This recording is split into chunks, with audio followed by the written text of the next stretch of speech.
Hi, I'm David. Welcome to my channel, My Yard Sale. Hey, today I have a couple of just basic notes that I found very interesting in the last week that I wanted to share with everybody. And then I want to do an update of my health because I think there's some good things and some things that have been a little bit difficult. So I'm going to share some updates of my health and my overall week, I guess. So some interesting things that I learned this week that I would have never known. I don't even really totally understand it now. I'm not a doctor, I'm not a healthcare worker.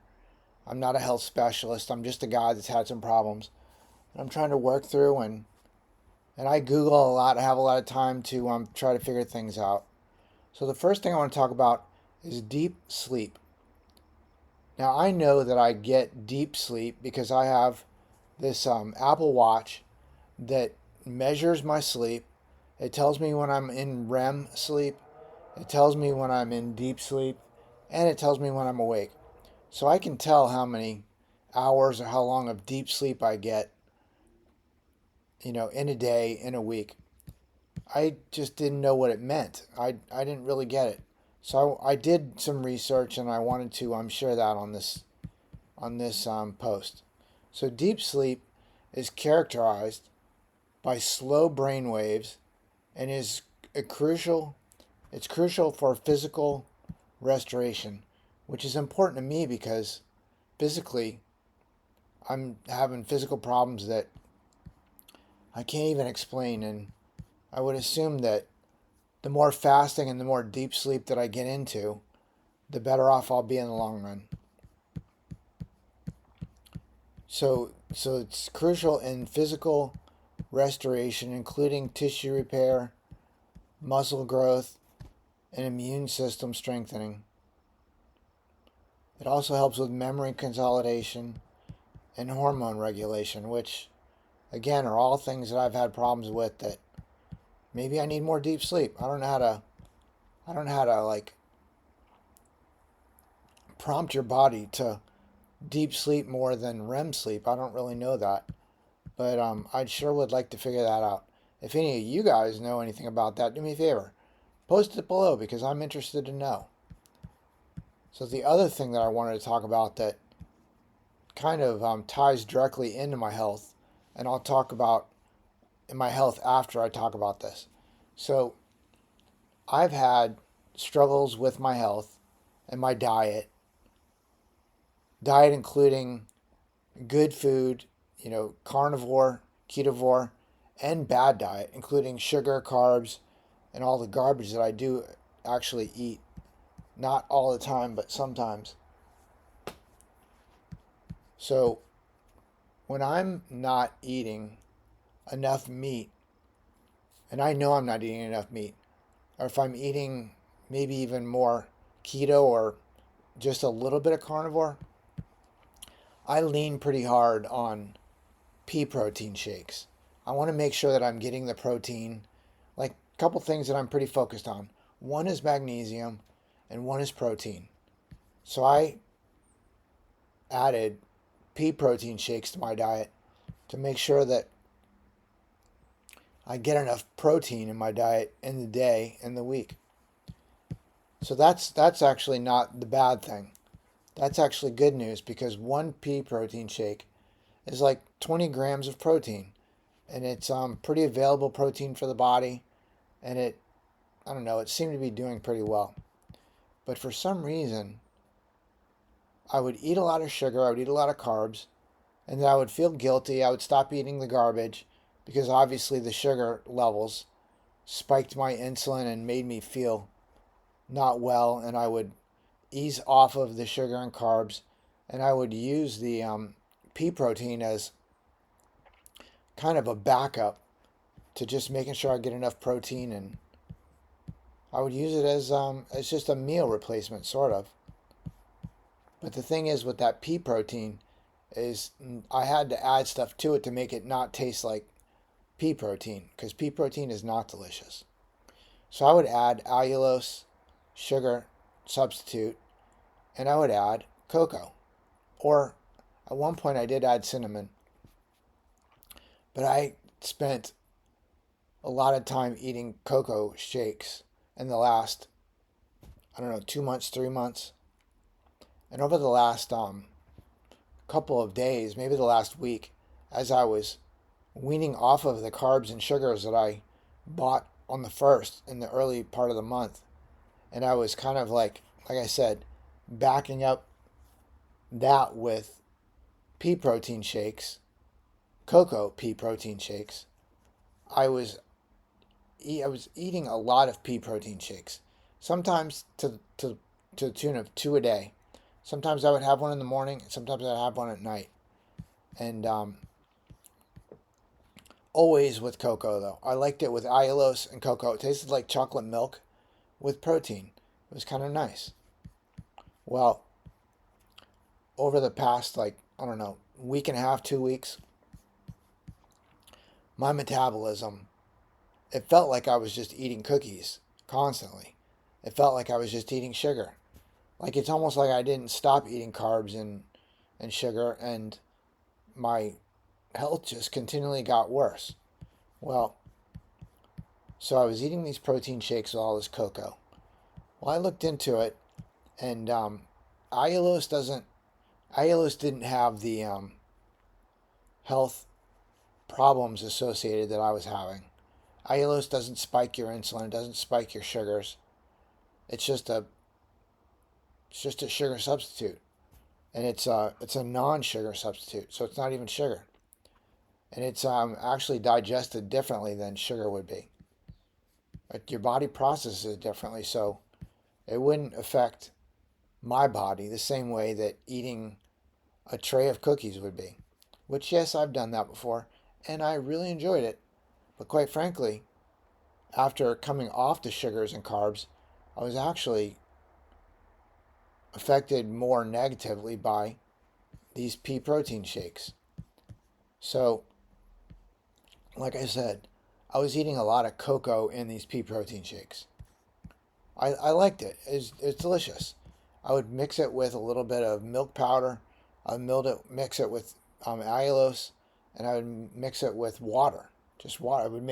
Obviously, I would make milk with the milk powder. But the more I drank them, the more my health was negatively impacted. And I didn't understand it. It didn't make sense. Well, I've done a little bit of research, and apparently cocoa powder can spike insulin. Like there's a certain cocoa powder has I'm just going to read this. Cocoa powder has a specific insulin tropic effect, meaning it stimulates the release of insulin. It may have to switch. I may have to switch to cinnamon. Actually, cinnamon actually reduces blood sugars, and I'm not going to be able to eat cocoa anymore because it's stimulating the insulin in my body, and it's just wrecking my metabolism, which makes me pretty sad. But I thought that was interesting that cocoa powder, and this isn't going to be specifically, it's not specifically dark cocoa powder, because dark cocoa powder, there's a lot of health benefits. It potentially helps build stem cells. There's a lot of health benefits, and there's actually a lot of health benefits with cocoa. It's just that I think for me, 2 scoops of cocoa in my shake was just too much, and it was spiking my insulin and just negatively impacting my system. So now I've had to stop eating cocoa powder shakes, and we'll see what happens. I don't know what's going to happen. Hopefully I'll start feeling better again, because I was feeling really good for a while, and then I let myself go. I ate a lot of sugar and carbs, and then like I said, I backed it up with protein shakes, and I started eating a lot of protein shakes with cocoa, and my health just continually got worse and worse and worse. So I don't know what's going to happen here, but I did read on Google that it was there's definitely an insulin spike associated with cocoa.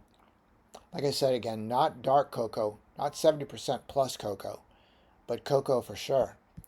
And I was eating quite a bit of cocoa. I was eating a couple of scoops of cocoa, maybe a tablespoon of cocoa with every shake that I would eat, which I was eating 2 of those a day, sometimes even 3 of those a day, because I wanted to get my protein in.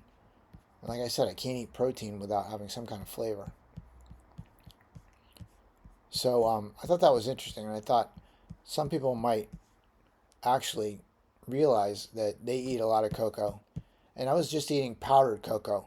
It wasn't, and I actually checked the cocoa. It was actually had all healthy ingredients. It was the actual cocoa itself that I think was causing me problems. Anyways, I'll know for sure in the next couple of weeks because I'm gonna switch to flavoring with cinnamon instead of cocoa, and we'll see what happens. Because there's a lot of health benefits with cayenne cinnamon, not cayenne, Ceylon cinnamon. There's a lot of health benefits with that. We'll see how that works. We'll see how that goes. It was funny because the carbs and sugar I was eating didn't really negatively impact me so bad, but as soon as I decided to back off on the carbs and sugar, and I upped those protein shakes with the cocoa in it, that's when things started escalating worse for me. Like my joints got so stiff, like my hands are so stiff right now. It's like I can hear the crunchy noise in my in my wrists and my forearms again. I just heard my arms snap. It's like my arms are getting very snappy, and I can hear that crunchy noise in my joints again. So hopefully in the next couple of weeks that'll work through, and I'll be done. And I'm not eating as much sugar now, and I'm definitely still eating protein. I'm eating hot dogs, which I think there's sugar in the hot dogs that I'm eating, but it's very minimal, and I'm actually really enjoying the hot dogs. I eat a hot dog or a couple of hot dogs on a tortilla, and that fills me up nice, makes me feel good, and there's not too much carbs or sugar in it. So we'll see what happens in my health in the next couple of days, next week or so. So, some good news. I'm pretty happy that I gained a couple pounds. And I know for a lot of people that wouldn't be good news, but for me it's good news because I looked like a ghost. I was scary thin. I'm still thin. I can see how thin I am just with this sweatshirt just hanging on my shoulders. But I did gain 2 pounds, almost 3 pounds. And I'm hoping in the next week I'll gain another couple pounds. We'll see what happens. I'm pretty happy with this scale that I bought. I talked about a couple weeks ago. I can tell my body mass. I can tell my fat mass. I can tell my water, how much water my body has. I can tell muscle mass, and I'm definitely heading up on all those metrics, which is good. So I'm happy I gained a couple pounds. Hopefully I'll gain 5 pounds in the next week or two. I don't know. We'll see what happens. Because as I'm actually backing off the carbs and the sugar, we'll see if I lose any of the weight that I gained. I don't know. But yeah, my joints got so stiff again with this, with adding the shakes to my diet. So we'll see what happens. My eyesight got a little bit worse. Like it made it so that my eyes still work right, but they just don't work together. Like, and it could just be the subscription or prescription of my eyes. I don't know, but sometimes my eyes I can just see fine, and then I'll eat something or change my diet, and my eyesight gets worse. But my eyesight did get a little bit worse. The neuropathy in my hands got worse. I'm going to be looking forward to that hopefully resolving, and I'm hoping that this thing with the shakes is what it is. I mean, of course, I don't know. Like I said, I'm not a doctor. I'm not a healthcare specialist. But it's the only thing that, like, I added sugar and carbs, and I knew that was too much because I started having sugar-related problems. And then as I backed off those sugar-related problems, and those things started resolving, I started adding in the shakes, and then the more insulin problems became worse. So we'll see. So hopefully, I'll be able to see some kind of positive spin in the next, I don't know, 7 days, I hope. It seems like 7 days is about the timing that things drastically get worse or better for me. Like as I'm moving through the process of this whole thing, it's like the timing. It moves a lot faster with when I'm feeling better, feeling worse. I feel like I need to start doing more regular fasting. I do intermittent fasting every day. I don't eat until 12 or 2 o'clock, and then I start eating for, I don't know, a couple of hours, and then I don't eat at all for the rest of the night. But my body feels like I need to probably do maybe a 48-hour fast. I'm not sure. I feel like I should try it, but man, I hate fasting. I can't stand not eating for like, I mean, I can do 24 hours pretty easily, but more than 24 hours, I'm having a problem. So I had this interesting conversation with this woman that was in Europe. I did a job interview, and she was in Europe, and I talked to her for a while, and I thought it was interesting. I made a note to her that I thought that she spoke really good English, like very good conversation English, and it was true. I mean, she did. She could carry on the conversation very easily, but I wanted to let her know that she spoke very fluent English and it sounded very natural. And then she told me, and I thought this was funny. She had taken some English classes in school. I think they all do in Europe. I don't know. Maybe they all do all over the world. I don't know. But she said she learned English watching American cartoons, which I thought that was hilarious. Like watching Bugs Bunny or Tom and Jerry, and you're going to learn English. But she had said that she had taken, obviously, like I said, some classes in English. So she knew some classes in English, but her conversational English was mostly all based on watching American cartoons. How crazy is that? I think that's crazy. I thought that was interesting, and I thought maybe some people would think that's interesting. So the weather where I live is crazy. It's like 80 degrees, 90 degrees during the day. And then it's, I don't know, 70 in the end of the day. It's still hot, but in the early evening, early night, it's still pretty hot. Like I think it's hot. So I open my window, try to cool things down, and then at some point in the night, like it drops to like 70 degrees and I'm freezing my ass off. And I'm under the blankets. And I mean, I don't think that's horrible weather, but I just think it's crazy. It's like so hot during the day and then it's cold at night. And I think it's cold. When it gets to like 50, 60 degrees, I'm cold. I need to be under blankets. So yeah, this weather's a little bit nuts. It was like 90 degrees, almost 100 degrees last week, which sucks because when it's that hot, that's when it makes the inside of my house like super hot. And then I'm just sweating. One of the things that I enjoyed about living in New York is there is a break in the heat in the middle of the night, which I always enjoyed. And if I was sitting outside, I enjoyed it even more because I would feel when the temperature would drop enough, like a couple of degrees, where I would feel like sweltering hot 1 second, and the next second you can throw on a long sleeve shirt and feel comfortable. And that's when the temperature would break. And I actually really enjoy that. I still enjoy that. I can feel it now. It happens around like, I don't know, 2 o'clock in the morning. And then for the most part, I'm under blankets after that, which is kind of funny living in anywhere, actually living in the middle of summer. Who gets under blankets in the middle of summer? Well, I do because it gets to be 50 degrees where I live. I think that weather is crazy. In Florida, that never happened.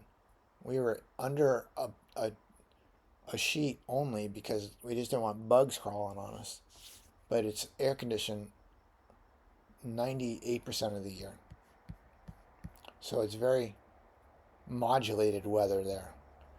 Here in New York, like I said, one day it's 90 degrees, the next day it's 50 degrees. And that kind of sucks. It's hard to even, I mean, if I didn't have like the weather on my watch and the weather on my phone, the weather on my iPad, the weather on my computer, I wouldn't know what to wear. Like today I woke up, I was wearing a short sleeve shirt. And then I put this long sleeve shirt on because it was actually a little bit chilly in my house. So my house will stay chilly for probably for the rest of the year at this point. Inside. I can open windows, of course, and let heat in. But then it gets like sweltering hot, and then it's hard to cool the house back down again. It's easier to dress up a little bit and keep the house cooler than it is to walk around in my underwear and try to make things, cooler. That's not really as easy. It's easier to cool things down and then just dress a little bit warmer, which is what I'm doing. But it feels like this is the time of year where this is the heat of summer for where I live in New York. And I'm hoping that this doesn't mean that winter is starting to creep in. I hope not. Which in the next couple of weeks that could potentially start happening. Anyways, I hope everybody's had a great week. Hope you had a great weekend. Hope you enjoyed this post. If you like this post, do me a favor, give me a thumbs up. If you're subscribed, thank you guys all very much. If you're not subscribed, please consider it. I add a post every week, and I try to add a little bit of news that I figured out throughout the week, and then I do an update of my health. For those of you that were interested, I am 56. I turned 56 last year. So there's a potential that I've been insulin resistant since I was 20. And I could have been dealing with it all along. And now I'm in the final stage of dealing with the repercussions of probably being insulin resistant. Hopefully I'm going to be able to reverse this thing and get better soon. We'll see. But every time I feel like I'm getting things back together, then I realize something else. I thought it was saturated fats. I thought it was the carbs, or not the carbs, the protein. And it's going to be kind of funny if it wasn't actually any of that, and it was just because I was adding all this chocolate to my protein shakes. We'll see. Anyways, I'll report on what happens in the next week, and I hope you guys all have a great week. Thanks a lot for listening. Have a great day. Bye-bye.